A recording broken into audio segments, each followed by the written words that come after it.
I'm Ari Aster. And I'm Bill Hader. And this is the A24 Podcast. Yeah. Some people don't let that happen. You can see the movies people make where like, oh, they're playing with their army men. You know what I mean?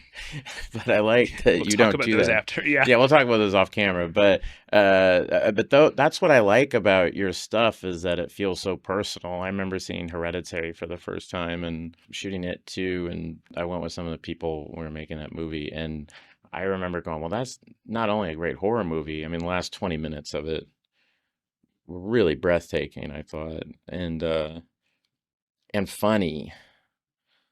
I don't think anybody. Hiro Murai was the first person I met that we found Toni Collette's head falling, the sound effect of her head falling, like funny. Well, it's satisfying. It's very satisfying when you hear her head fall. I remember laughing because I was like, "That's funny that this guy included that." Because you don't need it, but it's there. Like most movies, a horror movie would have taken that out, but it's so funny that you hear it. And I was telling Hiro Murai, and he goes, "Oh my God, I laughed so hard when you hear the head fall." And maybe that's just like a filmmaker thing. It's like we found it very funny. But I was also like, this is an amazing filmmaker. I was like, Jesus Christ, this is like, because it was so personal. I could feel all it just felt incredibly personal. And for me, that's the best.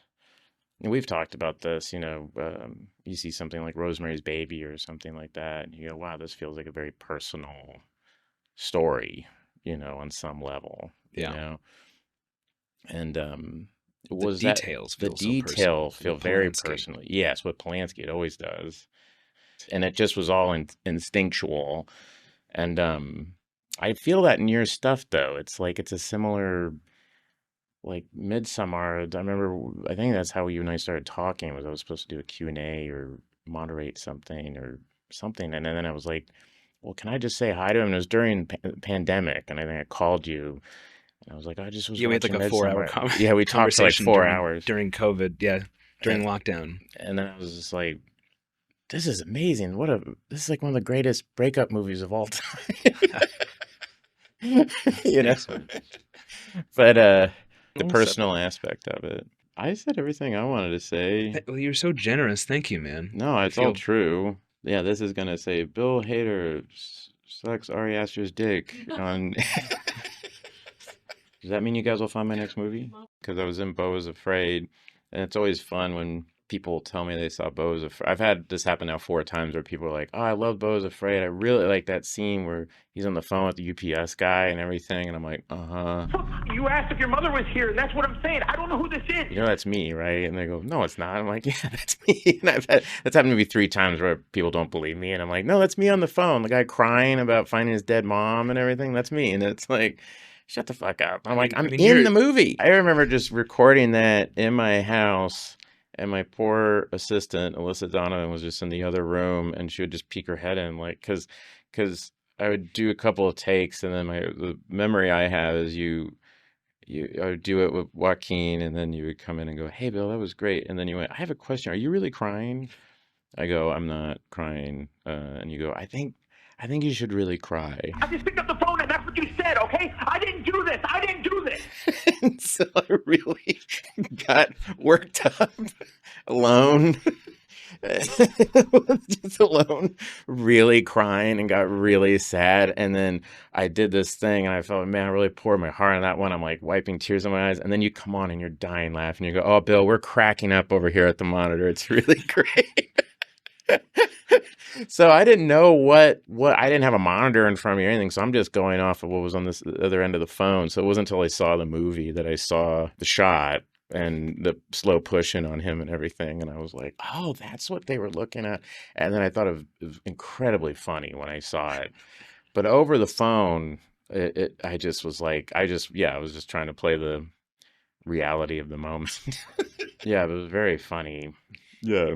And Joaquin was just in it the whole time. People were like, was there any sort of like small talk? And I was like, no, he's just fully in it, I got to talk to you about your movie a little bit. So you sent me the script for it a while ago. I remember us actually sitting outside at an Italian restaurant and you telling me the story, and you're like, I'm doing a COVID Western that's kind of Jim Thompson-y. And I went, oh, okay, wow, that sounds... You thought it was a bad idea. I thought it was a bad idea, yeah. Yeah.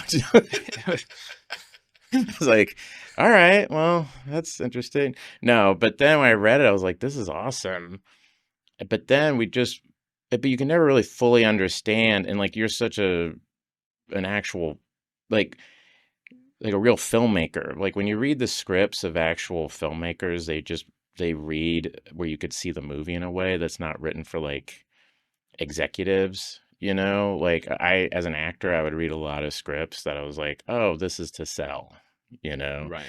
But your scripts are so full and interesting because I'm like, oh, this is the guy who's seen the movie, and they read really well and exciting. But then seeing the movie, which I just saw it a couple weeks ago, and I called you after. There's no hyperbole. I think it's a masterpiece. I really do. I can't stop thinking about it. My girlfriend, Allie, we are still talking about it constantly. And anybody we talk to, we're just like, you have to see Eddington when it comes out. You have to see it. And Alec Berg, the co-creator of Barry, was there. Jason Wallner, and all of us. Guillermo del Toro was there. And we've all been texting each other going like, what did we just see? That was phenomenal. And I think that the thing that the word that I related to is Allie said that was very refreshing that somebody came out and made a movie that just kind of just stated the problem. It's that, like, sorry to be pretentious, but that Chekhov thing of like, you present the problem, not the solution, and so many things today I see are trying to be the solution, or at least if we just did this would, and that never really works. But someone going like, well, here's how I feel about a lot of things. I don't want to give anything away, but I was just really, truly, as like, the feeling I had, we got in the car and I told Allie, I go, I can't believe I'm friends with the guy who made that. That thing's unbelievable. So it really, it really is like, I don't know what else to say. I thought it was I do think it's a masterpiece. Oh, thanks, man. I know it's. Thank you. I know it's. I really appreciate that. I'm not I don't want money or anything. I'm not asking for money. I'm not about to hit you up. I'll give you money. It's okay. Right. We'll do it after the thing.